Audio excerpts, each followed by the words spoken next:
bien souvent des gens qui viennent poser la question, ils entreprennent des choses, des travaux ou certains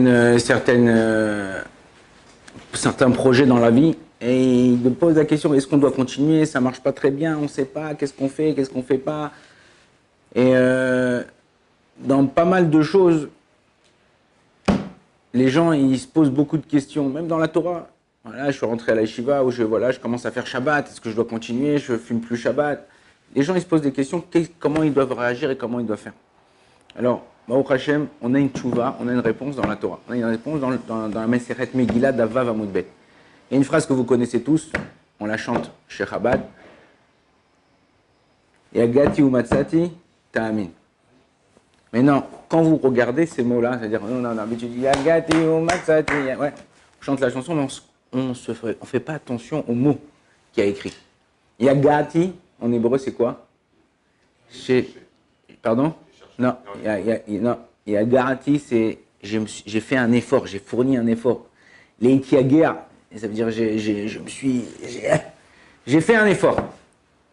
Ou Matsati, c'est j'ai trouvé, mais trouvé quoi? En général, vous connaissez là, en ce moment dans le Fayomi, on est dans Baba Metsia. Ouais, Baba Metsia, c'est tout ce qui, enfin pas tout, mais il y a un des chapitres qui parle des choses que tu as trouvées. Maintenant, une chose que tu trouves dans la rue, tu t'attends à trouver ou tu t'attends pas à trouver? La Gemara nous dit il y a 3 choses où on s'attend le moins, ça arrive le plus. C'est quoi? Les chips mamken. Non. C'est quoi les 3 choses qui arrivent? C'est quoi? C'est la morsure d'un serpent ou d'un scorpion, une mitsia, trouver un truc dans la rue. Tu te promenais, tu pensais pas trouver 500 € par terre. Ouais, tu vois, tout d'un coup, tu as trouvé 500 €. Et la 3e chose, dit c'est Mashiach. C'est quand on s'attendra le moins que Mashiach y viendra. Il faut attendre, il faut avoir cette lignane de attendre. Mais comment savoir ce que je fais? Là, la Gemara nous dit comme ça. J'ai fait un effort, j'ai pas réussi, ne crois pas le mec. Ne le crois pas, c'est pas vrai, il n'a pas fait d'effort. J'ai pas fait d'effort et j'ai réussi. La Torah dit ne crois pas non plus. La Torah te dit, Yagata, j'ai fait un effort, j'ai mis ma patate et tout ça et tout, et j'ai réussi. Ça, tu peux le croire.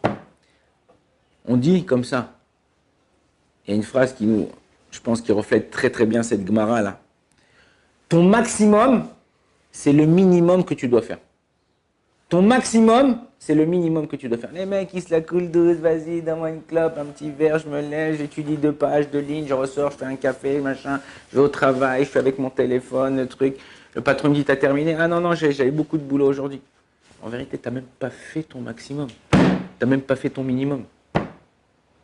La Gemara nous dit là-bas, et c'est ça le secret, c'est que tout ça, c'est dans les divrei Torah. Tout ce que je vous dis là, Yagati ou Matsati, tu t'as fait un effort, c'est quand tu étudies la Torah. C'est pas Rav Vadia, Baba Saleh, tous les grands de la génération.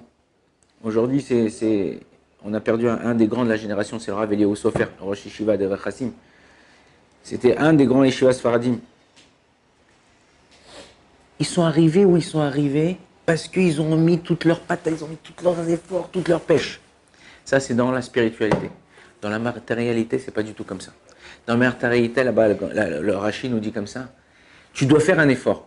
Tu dois mettre la balle de ton côté. Mais le résultat, c'est Siyata Dishmaya. Le résultat, c'est la bracha de Dieu. Ou tu as la bracha, ou tu n'as pas la bracha. Ah, mais j'ai pas la bracha de ça.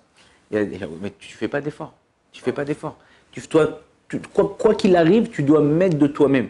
Tu dois essayer de faire le maximum pour arriver au minimum. Ah, tu veux dire, ouais, mais alors quoi, c'est ça la vie, je dois galérer? Non, tu ne dois pas galérer. Parce qu'au début, tu as l'impression que c'est une galère, tu as l'impression que c'est difficile, tu as l'impression. La Torah nous dit, Kol, Atralot, Kashot, tous les débuts sont difficiles. Il y a des gens, si tu veux avoir, comme ça, il y a écrit Aleph, Bet, Gimel, Dalet. C'est les 4 premières lettres de l'alphabet. Les Balé Moussar, ils nous disent comme ça. Aleph, c'est Emouna.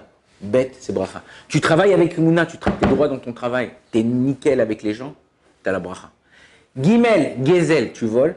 Dalet, Dalout, c'est la pauvreté. Tu veux être bien, tu vas voir la bracha. Emouna, tu travailles, sois droit avec les gens. Tu veux perdre, fais des petites combines, fais des petits trucs, machin, embrouille l'autre là. Non, bon, ça va, je l'ai pris que 200, je l'ai pris que 2000, je l'ai pris. là, aujourd'hui, tu vas gagner. Mais après, bam. Donc, fais ton maximum. Ouais, quand tu fais ton maximum, c'est le minimum que tu dois faire. Il y avait une fois un type, il est rentré en prison. Il avait fait un casse, et, braqué une banque. Et son père, il travaillait au Texas. Il avait un champ. Il avait déjà 60, 70 ans. Et il était tout seul, son fils, c'était lui qui faisait un peu tout ça et tout. Et il s'écrivait, son fils lui écrivait de la prison. Et lui écrivait à son fils. Il dit, mais comment je vais faire? On arrive le moment il faut labourer le champ, tout ça et tout. Comment je vais faire? Comment je vais faire? Son fils lui écrit, voilà, maintenant là-bas, il lisait, quand à chaque fois que tu envoies une lettre, tu reçois une lettre, tout était lu pour voir qu'il n'y avait pas de choses.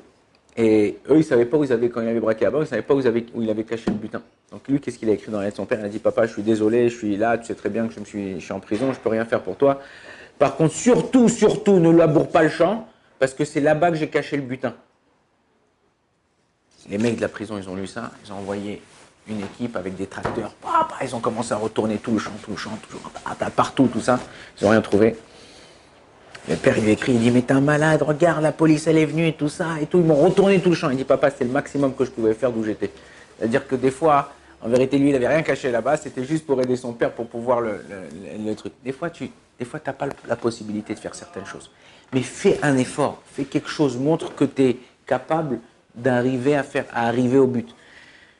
Cette semaine, j'ai emmené les Avrechim chez Rabbi Meir Balanès, et après, ils ont voulu aller dans un endroit, dans un tioul. Et on a marché au moins 10 km. 10 km, des montagnes, des descentes, des machins, tout ça. Personne, quand tu es au milieu d'une chose comme ça, tu es au milieu de ta vie, tu es en train de faire un projet, tu retournes en arrière, tu as tout perdu. Tu avances. Peut-être tu vas gagner, peut-être tu vas perdre. Mais c'est sûr que tu gagneras, parce que quoi? Le fait d'avancer, le fait de faire encore un pas, tu avances. Et c'est comme ça, on a fait des kilomètres, et des fois on n'en pouvait plus. Et bon, au prochain, on est arrivé à la fin. Et à la fin, on avait oublié les clés de la voiture au début. Donc, après, bon, au Hachem, il y a quelqu'un qui a pris un taxi qui est parti chercher. Mais pas désespérer, avancer. C'est dur, c'est difficile. Je grimpe, je monte, je descends, je remonte. C'est ça le but de la vie, c'est essayer de faire des efforts. Et vous, après l'effort, le réconfort.